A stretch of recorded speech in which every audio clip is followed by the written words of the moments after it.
Jason, good morning, pal. Good morning. How we doing? You pumped up, man? All right. I'm very pumped up. Extremely pumped up. Holidays were great. Yeah, good. So tell us Hope about they were that. great for you guys. Yeah, how was yours? Mine were fantastic. I mean, I got What's your four best kids. gift? 3 of them right now are in prime Christmas shape, and it was just good. It was spectacular. Magical The magic was sounding. there. I like. I don't know. Yeah. What's the best thing you gave? What's the best thing you got? The best thing we gave was probably these. I don't know where they saw this advertisement for like a Scruffalough, but they got all excited about it. And all 3 of them, you put this thing in like the water, you put soap on it, and Santa came through with that. Oh, So they were loving Scruffalough. those. Yep, and it was very weird. I'm like, I don't know why this is awesome, but it is. So, I selfishly really liked. I like doing Legos. I've always liked doing Legos. Oh, of course. And putting Legos together with your kids when they're just starting to like learn, that was a lot of fun. Jason, Clark has built so many Legos. I did a Christmas village of the Legos because Christmas village of the yeah. Legos. Well, I Interesting, put okay. it on a hutch. Yeah. And he said, "Well, you can't take them down." So I just put lights up. There you go. Well, some would say it's easier to build a Lego village than for the Eagles to, matriculate the ball down the field. But hey, who am I to know? All right, so let's get to a couple things here with Jason. And Jason will be fielding your phone calls over the next hour, one of which is the rest thing. So let's start with something Baldy said earlier this week here on WIP, and then we'll get Jason's perspective on rest.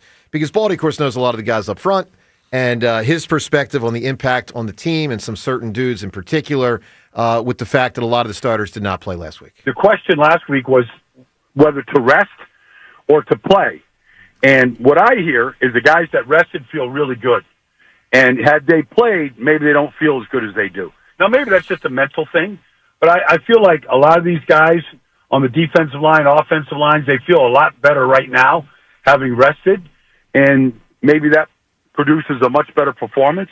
All right, so Jason, here's the question. Independent of whether it was the right decision or wrong, John and I were in a huge tug of war. The whole city was in a tug of war. Yeah. But can you speak to, from your perspective, the value that you believe, the advantage, let's call it, Sure. that the Eagles will have specifically in this game and maybe beyond, that most of the main players did just have a week off? How key is that? Well, it's very apparent when you look at teams' records after the bye in the regular season, right? I think that the bye makes a huge deal in how healthy players are for the following week, how fresh they are. Sometimes not even about getting healthy. It's just like, man, your legs are fresh. Like we all know. Look at Tank Bigsby's legs. That is seriously Exhibit A. He's been rested all season too much. Yeah. And that's a real thing. Like you talk about like starters going up on scout team with guys that don't play in the week, like fresh legs. That's a common thing within the league circles of like guys that haven't played. All of a sudden they go out there and for a week or two, they look like superhuman, but then they revert back to like, where their talent level really is with a starter that's playing week in, week out. It's definitely beneficial from that perspective. The other obvious advantage that you avoid any type of major catastrophes, right? And that alone is why I think, with them not being able to control their destiny this past week, right? They had to rely on the Lions to win for that game to really give them the opportunity to win the 2 seed. I think that in hindsight looks really bad, right? Because Chicago did end up losing. But I think going into it, you don't know that. And the potential outcomes that are severely negative if you do go out there and play, besides also not putting yourself from a competitive standpoint, physically, your best foot forward is giving them the rest. But also, like, you lose one of these guys on defense. We go from having one of the best defenses in the NFL currently, the way they finished the season, to all of a sudden, we're like, why did we do that? And I know everybody wants to question the decision in hindsight, especially now because we did have the opportunity to compete for that.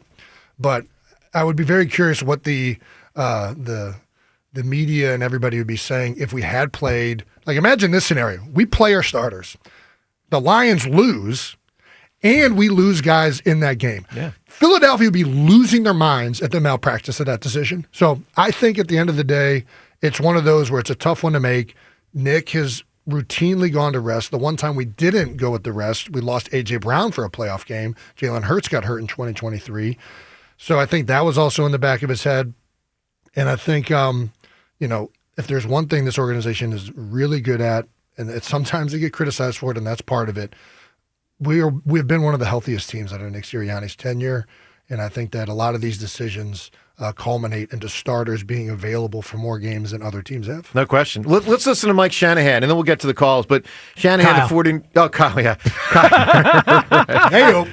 Kyle Shanahan, 49ers, and he's a very good coach, talking about Trent Williams yesterday. So Trent Williams did not practice yesterday, and he gave some context, Shanahan did, to the Trent Williams situation. It's a hamstring, suffered 2 games ago. He missed their last game.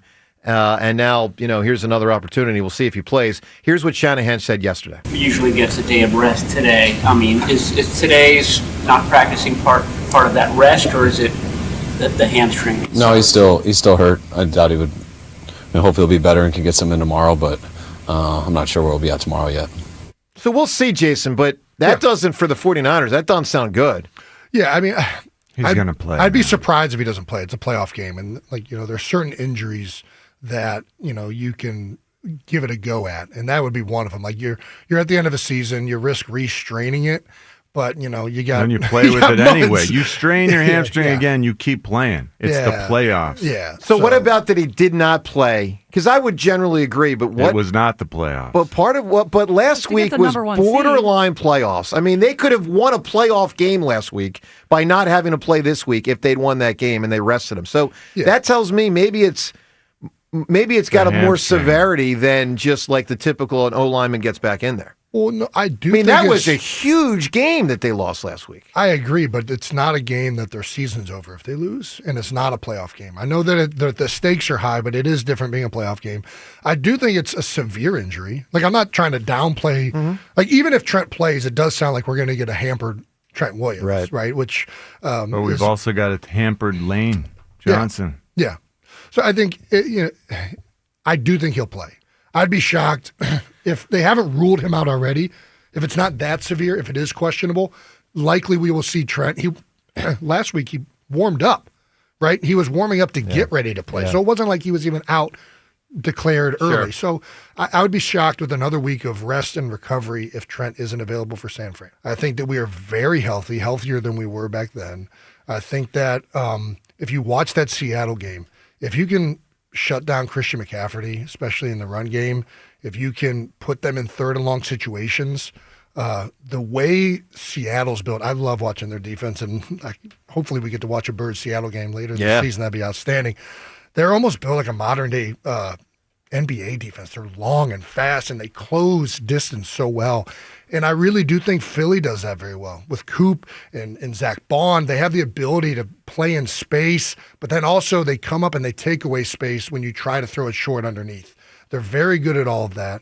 I think our defense is very, very good, and the benefit of having a very, very good defense is that you're in all of these games. To Richie's point, the offense trending better against the Raiders and Redskins. Of course they would. Then we go out against Buffalo and have not a great game. I mean, everybody actually, the first half was great. The first half was okay. The second half was abysmal. It was a really unfortunate performance against a team that you really wanted to play better against.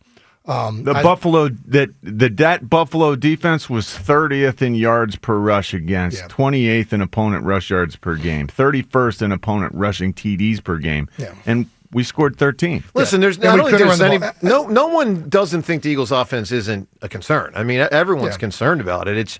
It's a matter of, one, can they pick up their play a bit or more than a bit, and two, if they don't, can the Eagles' defense be so exceptional that they hold the fort down anyway? And the answer is maybe. I mean, we don't know, but it wouldn't shock me if the Eagles win this type of game 16-13, 20-16. I think we will win. I think that our defense is that good. I think that we're home, which is an amazing advantage. The link in the playoffs has proven to be a very hostile environment to try and win a playoff game in. And I think offensively we're going to play well. I do. I think that Jalen Hurts is going to go out there and play well. He plays well in the vast majority of playoff games he plays. And I think we're going to run the ball well. I think we didn't do a great job against Buffalo, but if you go back and watch that tape, the vast majority of that stuff is all comes down to communication and proper technique. And I think these guys got in their head. I think that McDermott was doing some things where he's putting the safety down, they're moving the front, and it was a very poor game. But physically, I think the Eagles' offensive line is getting better. I think they will be better with a week of rest, to what Baldy was saying. Yeah. I think we're going to come out here and run the ball pretty well. I think we'll have play actions off it. I think we're going to run Jalen Hurts, which is an advantage that is a major advantage for us. You talk about getting tempo going. A lot of it is getting that first down. I heard that coming in. You guys were talking about that. You come in, let's say you have a 3-and-out. The next drive, the first second down or first down you have, do a quarterback run, and you're guaranteed to have numbers and angles, right? And it's a gift. So you do that, and then all of a sudden you get a first down. Then you can go into tempo. This offense opens up when Jalen Hurts is a threat. I think he will be in these playoffs. I think the offensive line is going to play better, and I think our defense is very, very good. I'm not saying it's going to be easy. Yeah. San Fran's a great team, but I do think that the Philadelphia Eagles are every bit up to the task, and I think they will win. All right, Jason in studio with us into next hour. Reminder in 7 minutes for that game that Jason just said he thinks the Eagles win. He gave me a little gavel. Oh, I like that. You can make some decisions there.